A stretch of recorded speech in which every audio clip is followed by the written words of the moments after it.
being an entrepreneur is a 24/7 job.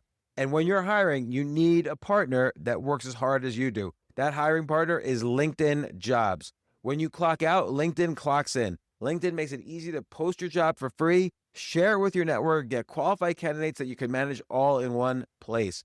For one thing, there you could post a job. LinkedIn's new feature can help you write job descriptions and then quickly get your job in front of the right people. You get qualified candidates. At the end of the day, the most important thing to your business is the quality of the candidates. And with LinkedIn, of course, you can feel confident that you're getting the best. Based on LinkedIn data, 72% of small and medium businesses say using LinkedIn helps them find high quality candidates. Find out why more than 2.5 million small businesses use LinkedIn for hiring today. Find your next great hire on LinkedIn. Post your job for free at linkedin.com/Altucher. That's linkedin.com/Altucher to post your job for free. Terms and conditions apply. I've got 20 minutes to Run Club meets, and it's time for a quick pre-workout snack. Go-Go Squeeze Active Fruit Blend to the rescue. Made with select B vitamins to help release energy, it's an easy, squeezable pouch made to move with me. The taste? So good. And made with real fruit. Even better. Whether I'm hitting the trail or meeting my friends on the court, this is my go-to on-the-go snack. Quick, easy, ready when I am. When it's go time, I go with Go-Go Squeeze Active. Snag yours on your next door run. Search for Go-Go Squeeze on Amazon. Today on The James Altucher Show. It's my camp versus your camp. It's my side versus your side. I'm right and you're wrong. Regardless of how you feel about his politics or his positions, I think one thing that was admirable about Charlie Kirk was that he engaged in those debates, right? He invited that dissent and invited that disagreement.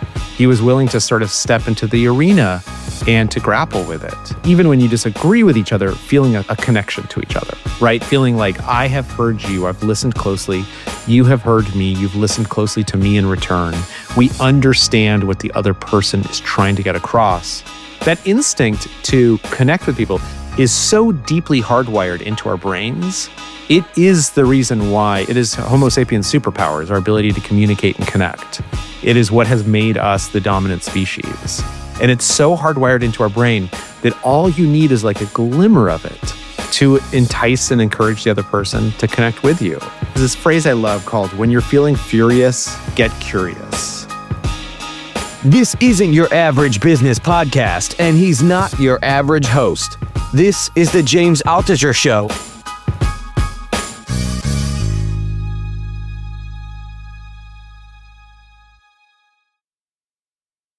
I am obviously really concerned about just the level of discourse in this country. It's almost a cliche to be concerned about it at this point, but particularly since the Charlie Kirk assassination, there's been so much division.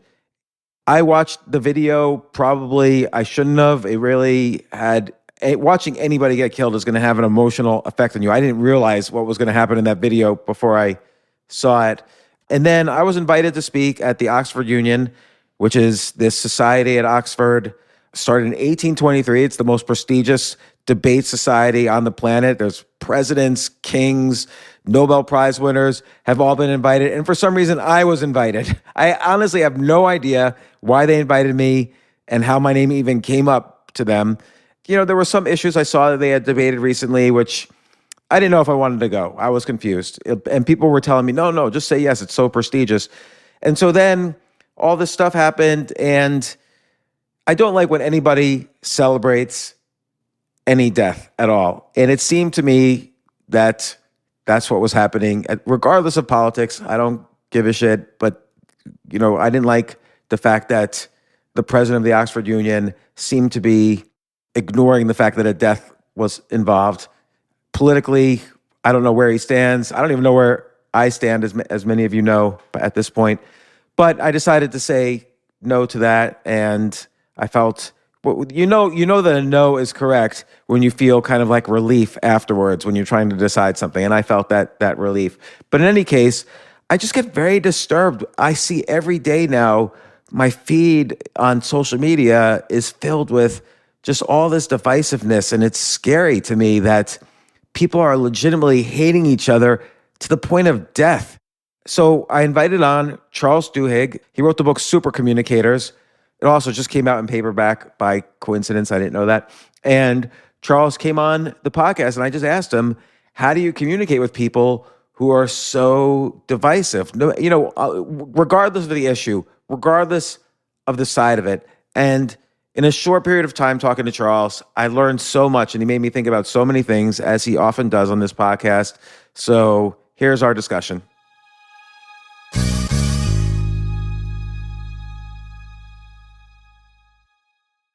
Charles, I really wanted to bring you on because, look, as we know, you've been on the podcast many times. You wrote a book called Super Communicators about how to communicate better in a world which is basically being torn apart by lack of communication. And right now, because of all these events, I'm thinking in particular, like, let's not,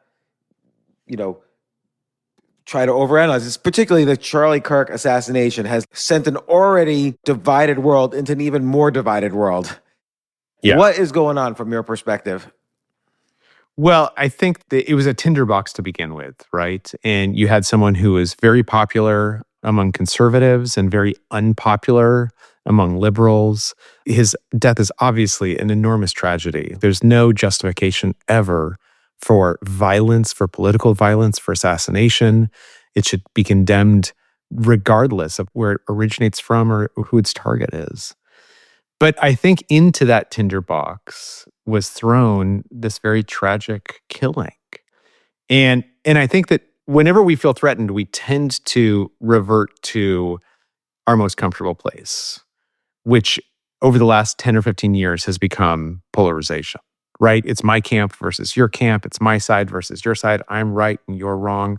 And so we're seeing a lot of that. But I think the other thing that's happening right now is that we're seeing two very different conversations happening. So among conservatives who loved Charlie Kirk and who knew him, this is really an emotional conversation, right? This is a conversation about this tragedy, about his wife and his children and losing this bright star.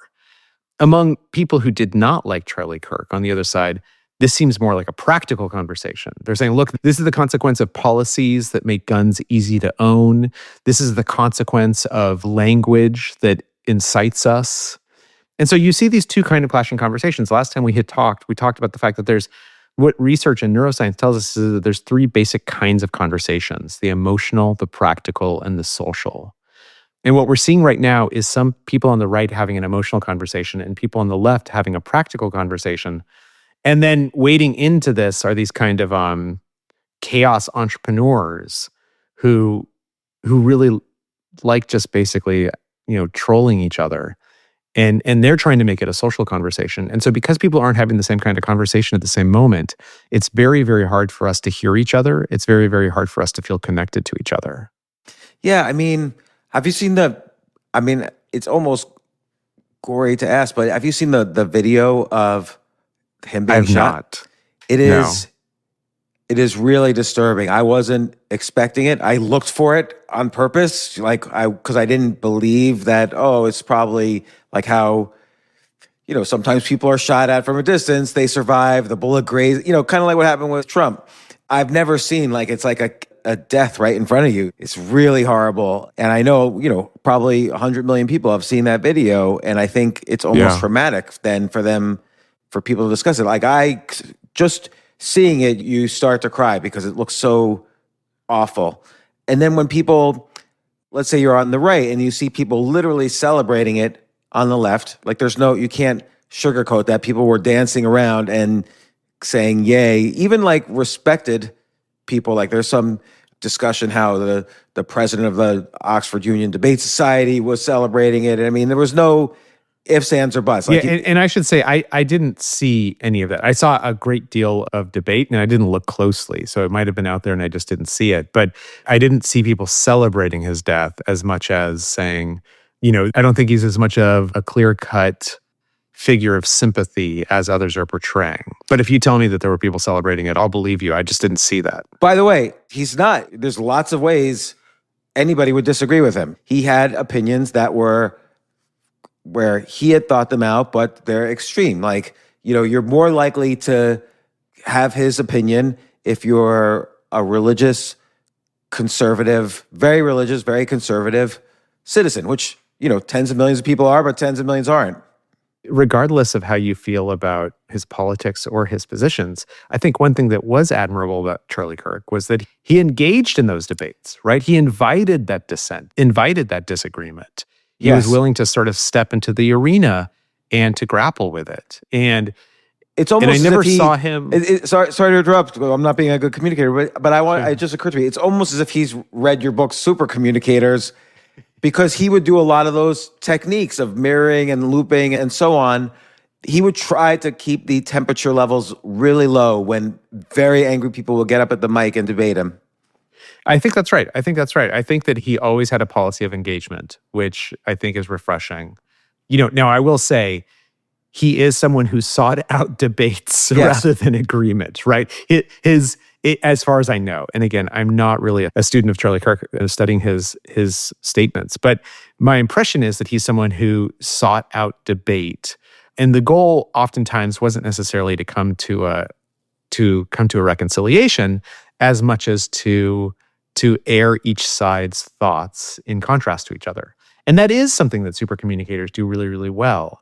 Another thing that's important to super communicators, which I don't know if it was important to him, it might have been, it might not have been, is that even when you disagree with each other, feeling a connection to each other, right? Feeling like, I have heard you, I've listened closely, you have heard me, you've listened closely to me in return. We understand what the other person is trying to get across, and we can actually say it back to them even better than they could say it to us in the first place.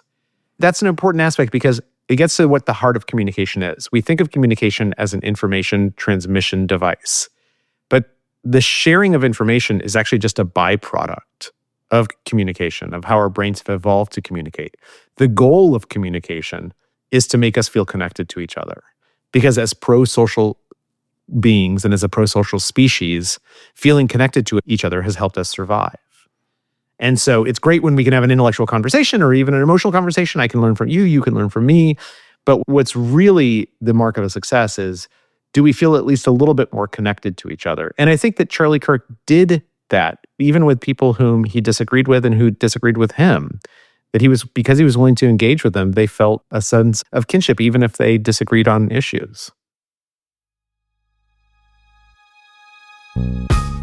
Take a quick break.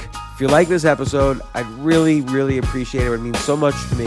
Please share it with your friends and subscribe to the podcast. Email me at altucher@gmail.com and tell me why you subscribed. Thanks.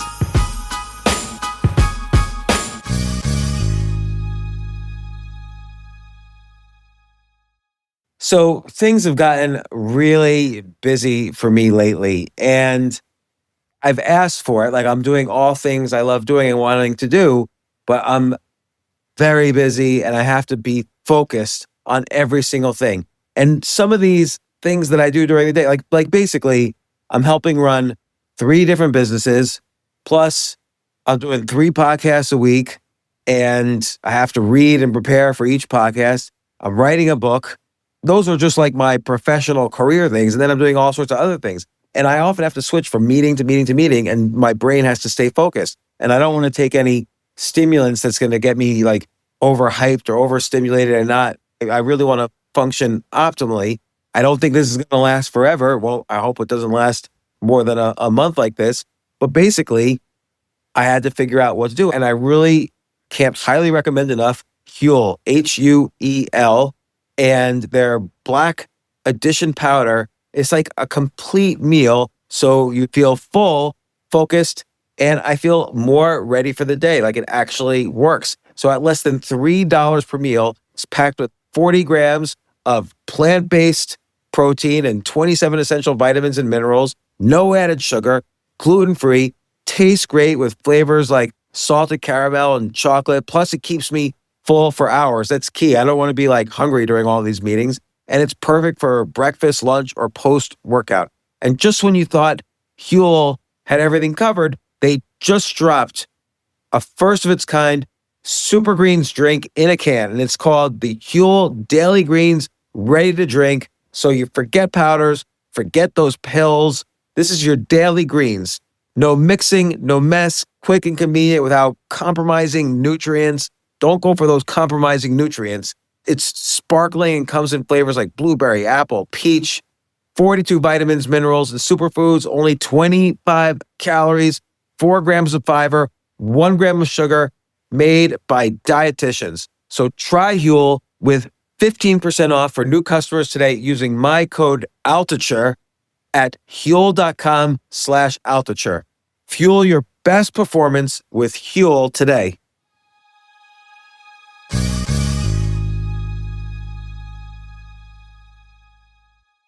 Being an entrepreneur is a 24/7 job. And when you're hiring, you need a partner that works as hard as you do. That hiring partner is LinkedIn Jobs. When you clock out, LinkedIn clocks in. LinkedIn makes it easy to post your job for free, share it with your network, get qualified candidates that you can manage all in one place. For one thing, you could post a job. LinkedIn's new feature can help you write job descriptions and then quickly get your job in front of the right people. You get qualified candidates. At the end of the day, the most important thing to your business is the quality of the candidates. And with LinkedIn, of course, you can feel confident that you're getting the best. Based on LinkedIn data, 72% of small and medium businesses say using LinkedIn helps them find high quality candidates. Find out why more than 2.5 million small businesses use LinkedIn for hiring today. Find your next great hire on LinkedIn. Post your job for free at linkedin.com/Altucher. That's linkedin.com/Altucher to post your job for free. Terms and conditions apply.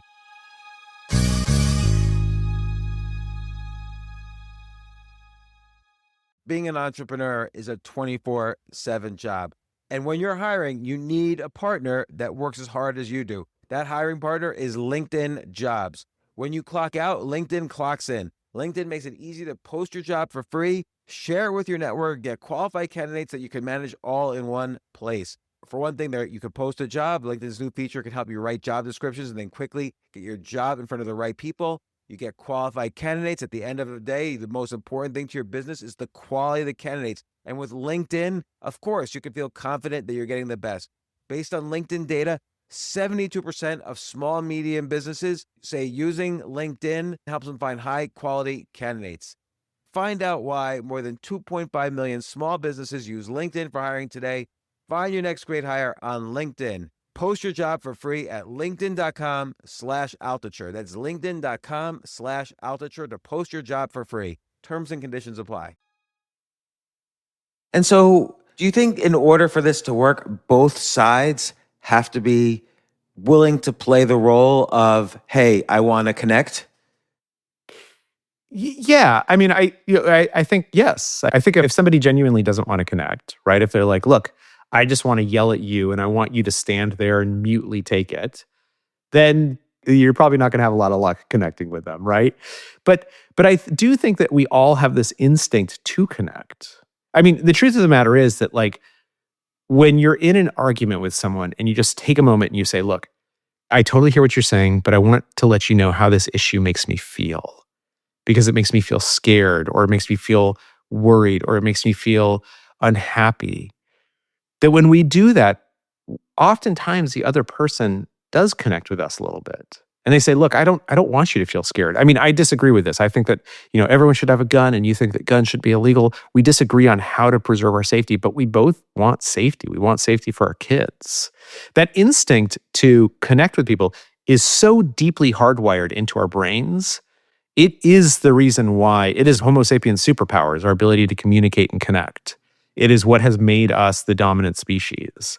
And it's so hardwired into our brain that all you need is like a glimmer of it to entice and encourage the other person to connect with you. And that doesn't mean that you're best friends. It doesn't mean that you agree with each other. It doesn't mean you're going to cry on each other's shoulders. But it does mean that you feel some kinship as two humans trying to make their way through the world.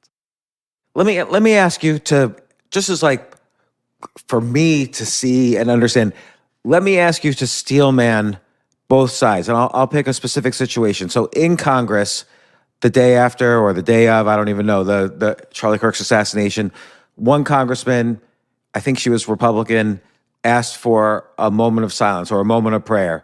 And I guess the Democrats didn't want that, and the Republicans did want that. So there was actually like a shouting match. Clearly, the congressmen have not read your books. Yeah, I think what happened there is that someone called for a moment of prayer. And then again, I might be wrong on this, but if I remember correctly, a Republican asked for a prayer to be read out loud or something to be read out loud in addition to the moment of silence. And then there was an objection because that hadn't been done for previous victims of gun violence who had received a moment of silence on the floor. Regardless, it's a dumb debate, right? Like it's clearly people who don't actually care about this issue as much as they care about sort of the theater of making a point.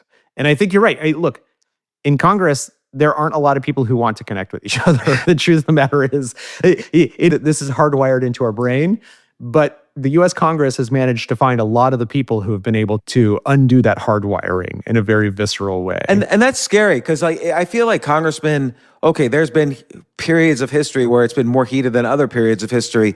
But I feel like in general, throughout my life, Congress in general got along with each other. Democrats and Republicans got along with each other, and now they don't at all.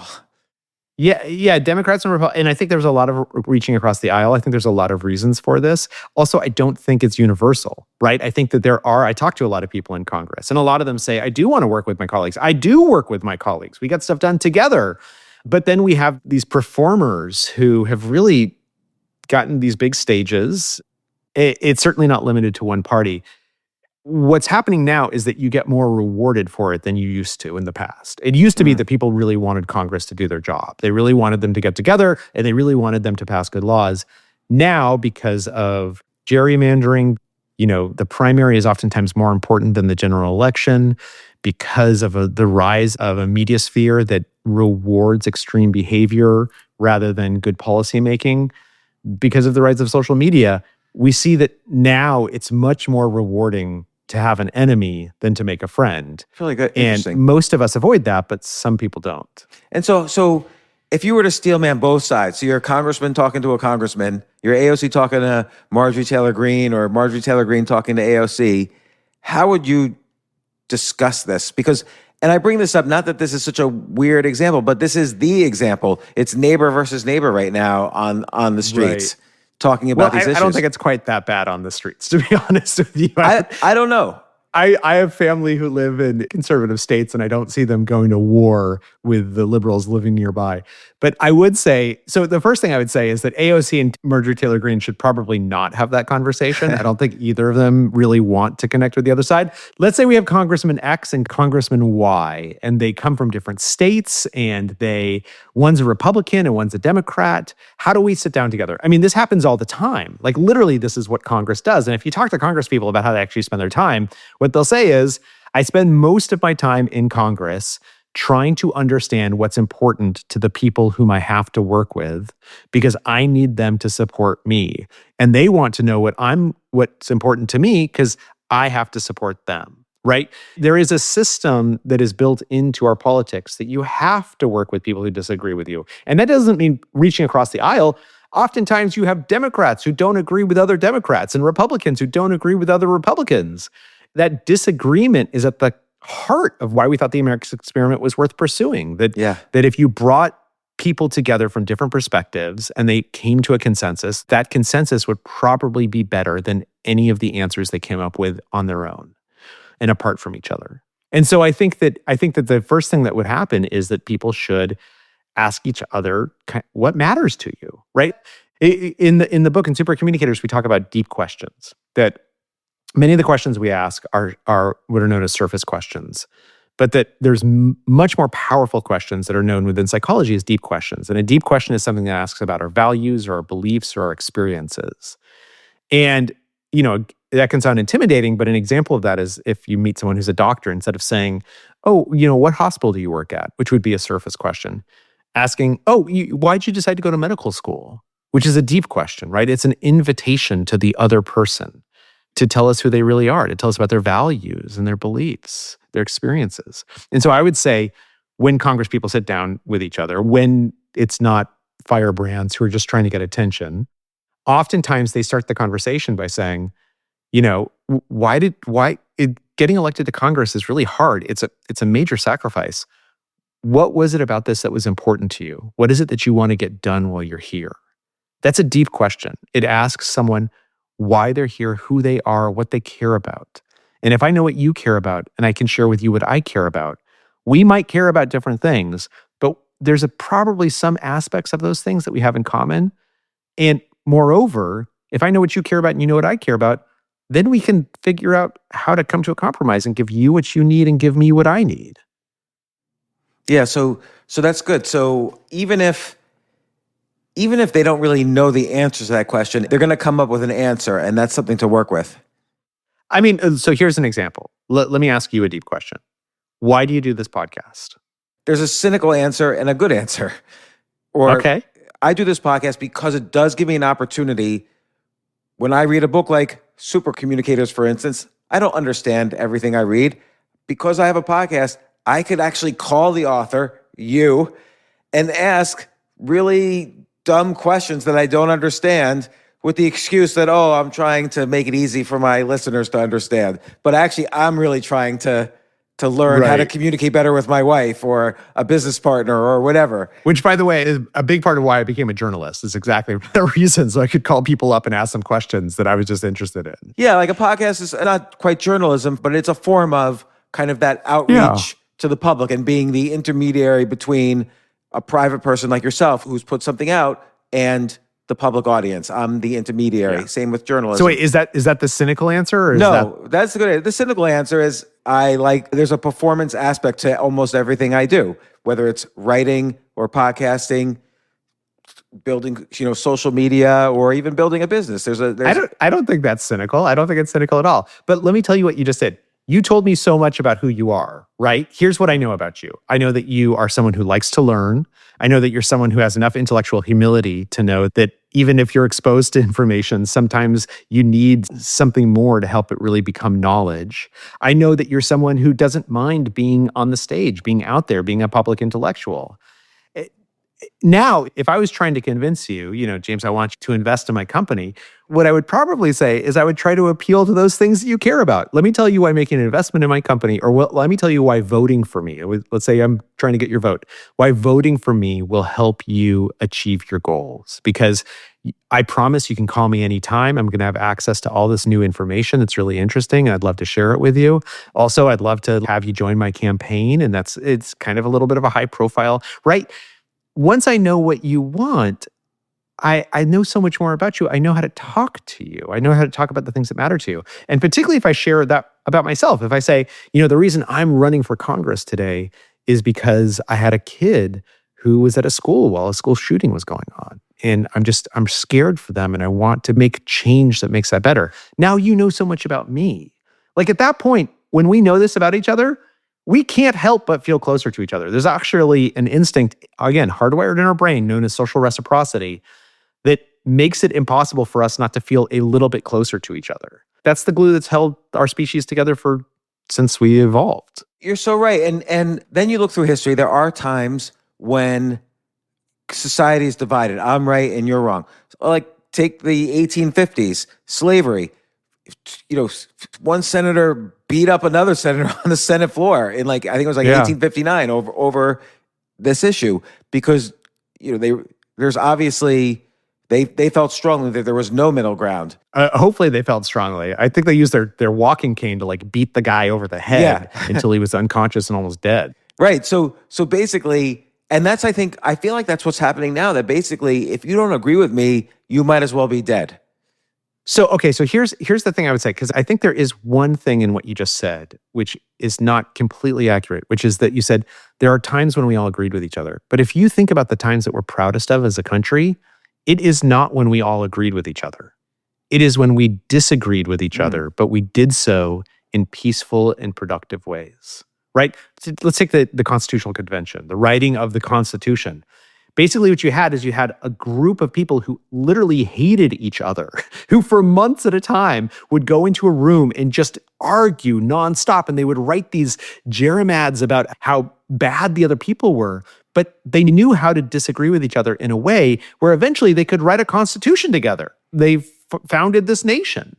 And the same thing is true of the civil rights movement. It's not that people agreed with each other, even within the movement itself. It's that they knew how to disagree politely.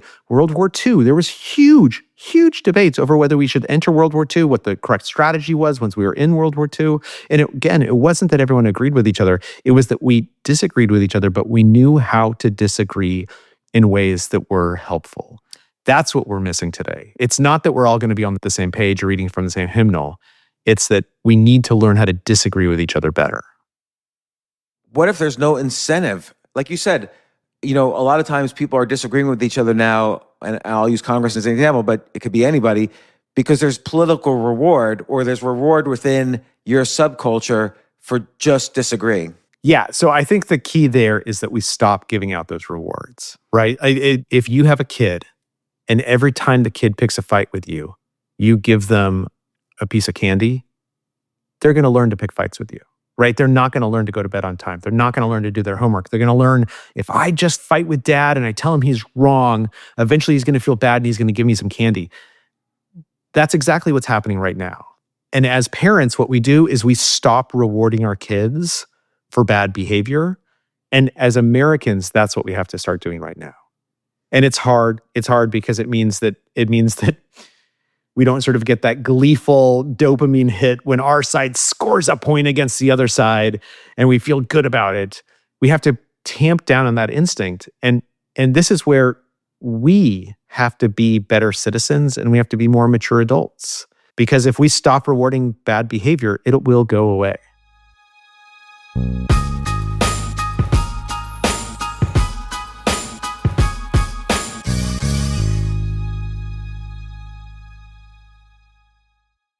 This is what I've been waiting for. Look, I've done 1,500 podcasts, a ton of podcasts about health and particularly anti-aging. I've had on every anti-aging expert on the planet. And finally, gummy bears to help me with anti-aging. These are the first ever longevity gummies powered by MitoPure, a delicious, easy way to put more energy into your day and to treat yourself. The only clinically proven urolithin A gummy for strength and healthy aging from the inside out. And I've taken it as supplements, but I'm not really a supplement taker kind of person. I'd much rather just take a bunch of gummy bears and eat it like candy. You can't really tell how much it's working, and sometimes you don't know for sure. Is it just, are you thinking this? But it does improve energy. Tests showed increases muscle strength by up to 12% after 16 weeks. These gummy bears deliver 6x more urolithin A than a glass of pomegranate juice, which, by the way, I was taking a ton of pomegranates as well. So this is the #1 doctor-recommended urolithin A supplement. It's vegan, gluten-free, non-GMO, clean label project certified, NSF content certified, and free of major allergens and artificial ingredients. MitoPure is the only clinically proven form of urolithin A. So if you want to stay strong and energized now and as you age, then you have to try MitoPure gummies. My friends at Timeline are offering 20% off just for my listeners. So head to timeline.com/Altucher to get started. That's timeline.com/Altucher. Your cells will thank you.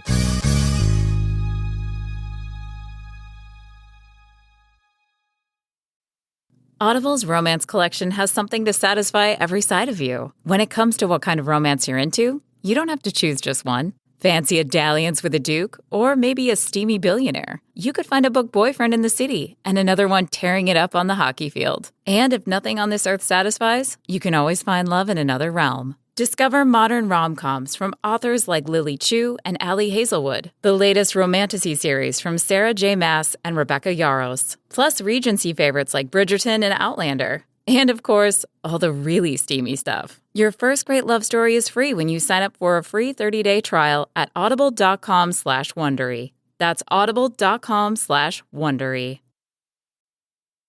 Let's take an issue like gun control, which is coming up in part because of the Charlie Kirk stuff. I honestly, and people never believe me on this, Mehdi Hassan came on my podcast, and I said, really, on most issues, I either don't know what to think or I'm neutral. And he said, I don't believe you. Nobody's neutral. But I honestly feel like I am. Take gun control. I honestly don't really know what to think. I don't have enough information. Everybody on either side I'm the kind of person, and the last person I speak to, I'll agree with, because they had the latest statistics. Seems reasonable to me. I have no idea.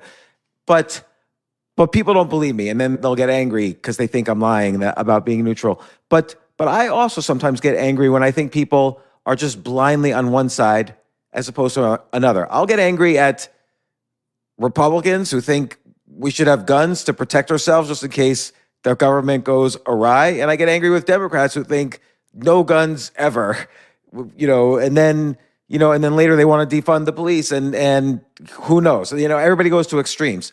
So how do I not get angry at the people who are so blindly on one side? Because I do get angry. And then B, how do I try to have discussions where I'm learning about these issues? Well, okay, so let me ask you this. Do you have kids? Yeah. Do your kids do things that you wish that they didn't do, that it would be easy to get angry about? I've had a strategy their whole lives for this, which is to never get angry, but even to tell myself, don't get angry, get disappointed, and then tell them why I'm disappointed. Which is great. So why don't you apply that to folks who on this gun control issue or gun rights issue? I guess because I don't want to offend people. So let's say a good friend of mine is just blindly on one side. I'm not going to say I'm disappointed in you for only thinking this way, because I have respect in many other ways for this friend. So it feels like that's too much. So my guess is that when it comes to your kids doing something wrong, even though you feel disappointment, which you probably do, and tell me if I'm getting this wrong, is that you probably say to them, look, I think this was the wrong thing to do. Can you walk me through why you did it? Right? I wouldn't say that, but that is a good way to have done it. Because when someone's a little kid, when someone's 4 years old, I'm just going to say, I'm disappointed you hate your sister this way. Right. No, but you, I mean, a pretty common phrase in our household, and I think most others, is like, use your words. Tell me with your words. Don't use your fists, use your words and tell me what you're feeling, right?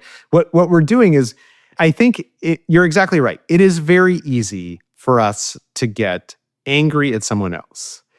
And if we just take it, there's this phrase I love called, when you're feeling furious, get curious.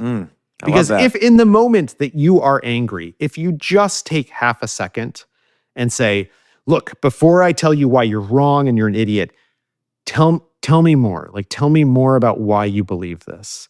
I promise you what you're going to hear is something that helps put it into context for you. And that doesn't mean you're going to agree with them, right? But you're going to hear someone saying, they should never take away our guns are the most important thing. It's the only thing that can stop tyranny. And if instead of saying, yeah, but they kill children, if you just say, tell me why this issue seems really important to you. Tell me why it's important to you. And they're going to say something like, look, the way I got to know my dad is we went hunting together. And I want to get to know my kids. And if you take away guns from me, I'm going to lose this opportunity to really bond with my kids. That's something you understand. Now, that doesn't mean you're going to agree with this guy. You're going to say, oh, we should have all guns. Assault rifles are definitely necessary. But it does mean that there's something now you understand about where he's coming from. That what he's talking about is he's talking about a sense of closeness that weapons represent for him. And then you can share, look, I just want to tell you about my experience with guns. The reason why this is important to me is because my kid was at a school when there was a shooting and it's traumatized him. And now that other person knows it's not that you hate guns or that you hate this person. You hate the feeling of being unsafe. You hate that your children had to feel unsafe. These are things that we have in common that we can connect over, even if we disagree with each other.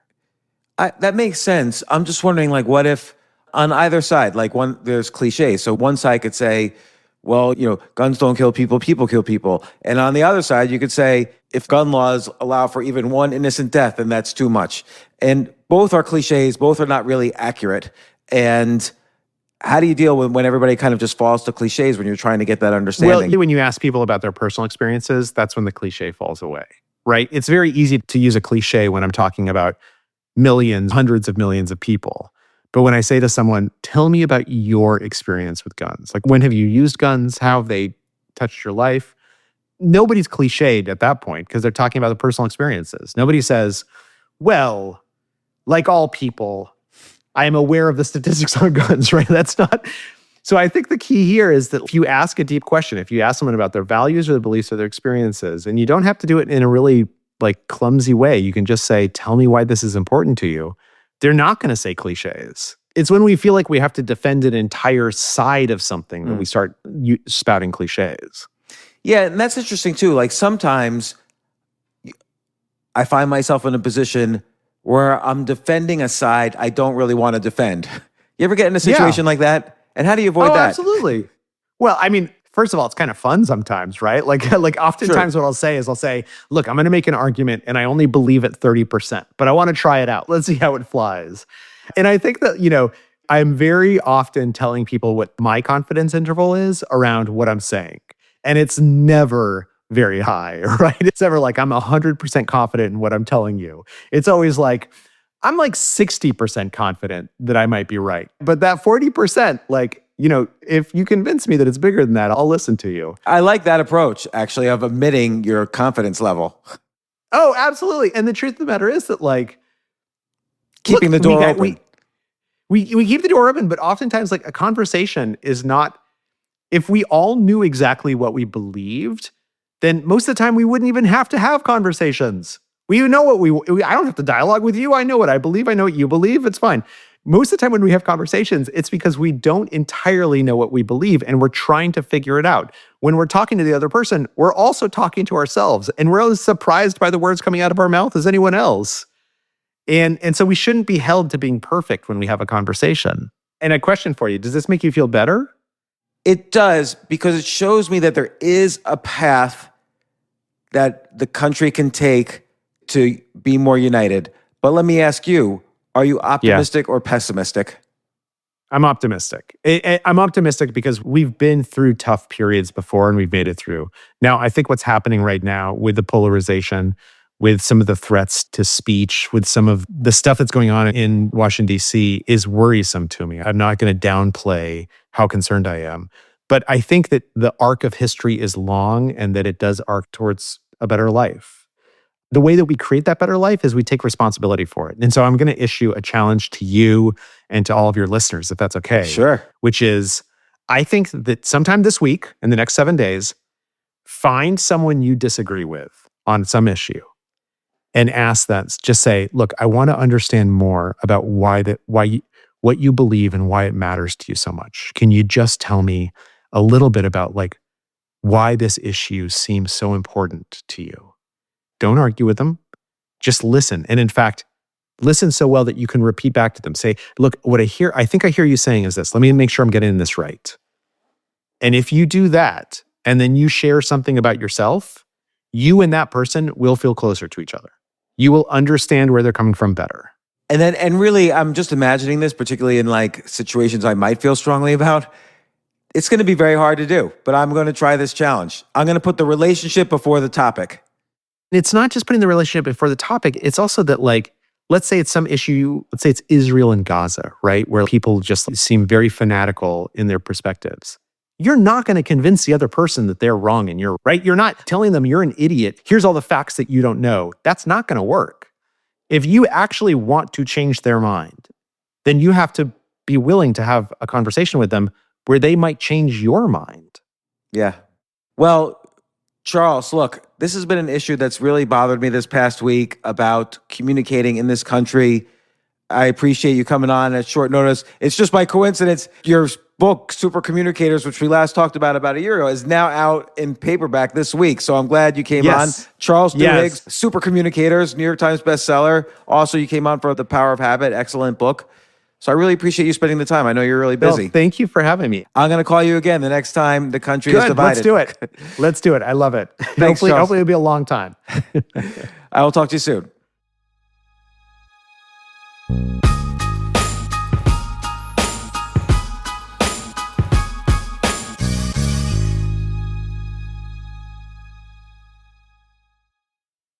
This September, CBS hits are streaming free on Pluto TV. I'm coming in hot. For this month only, you can watch full seasons of the CBS shows you love. From the courtroom drama of Matlock to the heroics of Fire Country. Go back to where it all began in NCIS Origins, or watch the hilarious hauntings of ghosts. All for free. Full seasons of the CBS shows you love. This month only on Pluto TV. Stream now, pay never.